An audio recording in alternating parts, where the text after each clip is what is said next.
America அஃபிஷியலாக entry கொடுத்ததுக்கப்புறம் இது அடுத்த கட்டத்துக்கு போயிருச்சு அப்படின்னு தான் சொல்லணும். அமெரிக்கா அதற்கான யுக்திகளை எப்படி வகுத்திருப்பாங்க அப்படின்னு நினைக்கிறீங்க?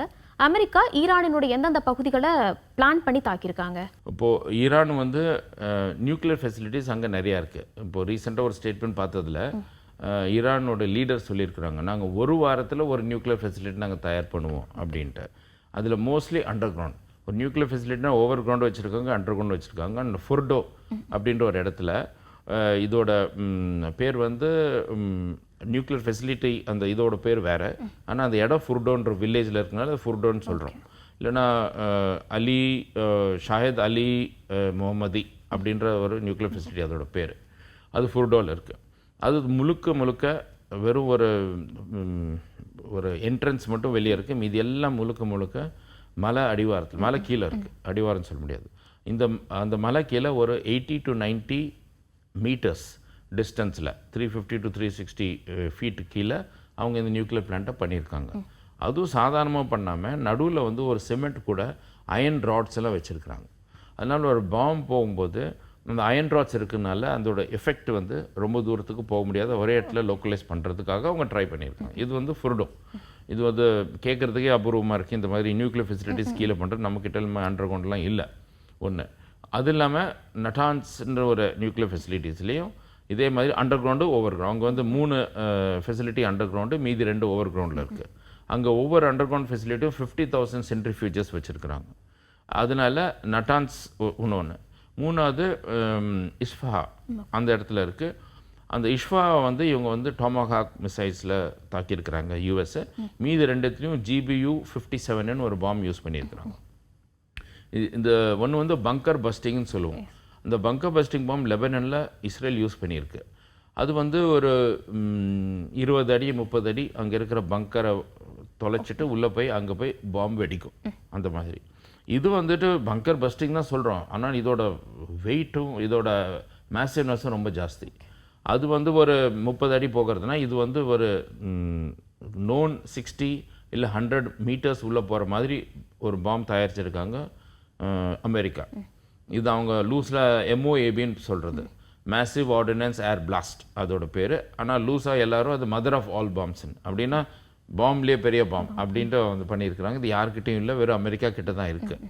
இது ஒரு பேர் வந்து GBU 57 GBU 24 37 அப்புறம் 57 பண்ணி இப்போ GBU 57 அவங்க யூஸ் பண்ணியிருக்காங்க. 14 பாம் போட்டிருக்கிறாங்க. இது எடுத்துகிட்டு போகிறதுக்கே பெரிய ஏர்க்ராஃப்ட் வேணும். அதில் வந்து B2 stealth bomber, B2 strike stealth bomber எல்லாம் யூஸ் பண்ணியிருக்காங்க. ஒரு ஏர்க்ராஃப்ட் அந்த பாம்பர் ஏர்க்ராஃப்ட்டு வெறும் 2 தான் தூக்க முடியும். அதோட வெயிட் வந்து 13,500 kgs அந்த பாம்போட வெயிட். இந்த பாம்பு வெளியே இரும்பு மாதிரிலாம் இருக்கும். எங்கேயா பட்ட அந்த இரும்பை தொலைக்கிறதுக்கு இதில் சொல்கிறாங்க ஒரு பாம்புக்குள்ள இன்னொரு பாம்பு இருக்கும் அப்படின்ட்டு, இல்லைனா ஒரு பாம்புக்கு பின்னால் இன்னொரு பாம்பு போகும்ன்ட்டு. அந்த ஃபஸ்ட்டு பாம்பு வந்து அந்த டெப்த்து வந்து ஓரளவுக்கு போய் அங்கே பிளாஸ்ட் ஆனோன்னா அந்த இடத்துல ஓப்பனிங் பண்ணோன்னா 2வது பாம்பு அது பின்னால் போகும். இதுதான் பங்கர் பஸ்டிங் சொல்கிறோம். ஆனால் இங்கே வந்து மவுண்டன் பஸ்டிங்காக இருக்குது.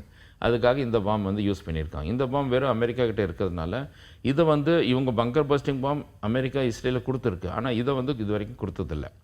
அதனால தான் இஸ்ரேல் வந்து அமெரிக்கா ரிக்வெஸ்ட் பண்ணி இந்த பாம் வேணால் நீங்கள் எங்களுக்கு கொடுங்க, இல்லைன்னா நீங்கள் வந்து இதை போடுங்க அப்படின்ட்டு. இந்த பாம் இது வரைக்கும் யூஸ் பண்ணதில்லை. ஆப்கானிஸ்தான் ஒருத்தர் யூஸ் பண்ணி ட்ரை பண்ணியிருக்காங்க. And GBU 57 is the first time they are using in operation.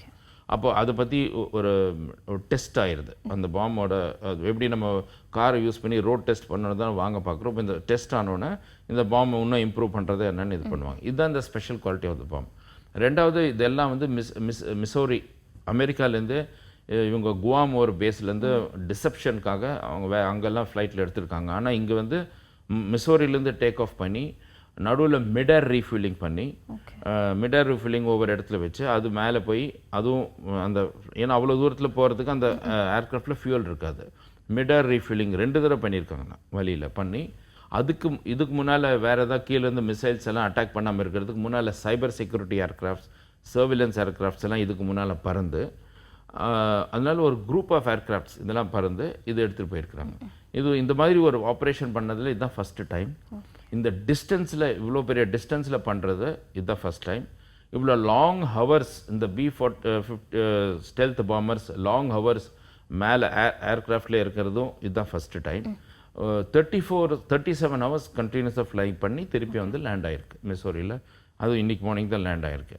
இதெல்லாம் ஒரு லாட் ஆஃப் ஃபஸ்ட் இந்த யூஎஸ்க்கு இதாக இருக்குது. டெஃபினட்டாக இது ஒரு extraordinary operation of the US.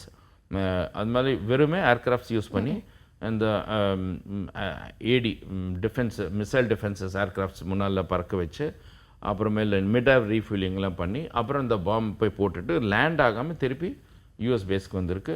Trump announce பண்ணும்போது our aircrafts have return to the base are out of Iraq air ஸ்பேஸ்னாரு ஃபர்ஸ்ட் அனௌன்ஸ்மெண்ட். ஆனால் அங்கிருந்து திருப்பி வர்றதுக்கும் இவ்வளோ டைம் ஆகும். அப்பவும் ரீஃபில்லிங் பண்ணியிருப்பாங்க. அதனால் வெரி காஸ்ட்லி ஆப்ரேஷன். அந்த வெறும் அந்த நியூக்ளியர் ஃபெசிலிட்டி எடுக்கிறதுக்காக இது 3 இடத்துல போயிருக்கு. நான் சொன்ன மாதிரி நட்டான்ஸ், ஃபர்டோ, அப்புறம் இஷ்ஃபா. ஃபஸ்ட்டு வந்து ஃபர்டோவில் ஸ்ட்ரைக் பண்ணியிருக்காங்க. 6 குண்டு போட்டிருக்காங்க, 6 பங்கர் பஸ்டிங் பம்ப். ஏரியல் பிக்சர்ஸில் 2 நாளைக்கு அப்புறம் கிளியராக தெரிஞ்சது 3 தொலை போட்டிருக்கிறது. மீதி அவங்க வந்து நட்டான்ஸில் யூஸ் பண்ணியிருக்காங்க. அப்புறம் இஷ்ஃபாவில் வந்துட்டு சப்மெரின்ஸ்லேருந்து டாம்ஹாக் மிசைல்ஸ் ஃபயர் பண்ணியிருக்காங்க. 10 to 12 மிசைல்ஸ் ஃபயர் பண்ணி அதை வந்து தகர்த்திருக்காங்க. இந்த 3 ஆப்ரேஷன் தான் பண்ணிவிட்டு திருப்பி வந்திருக்காங்க.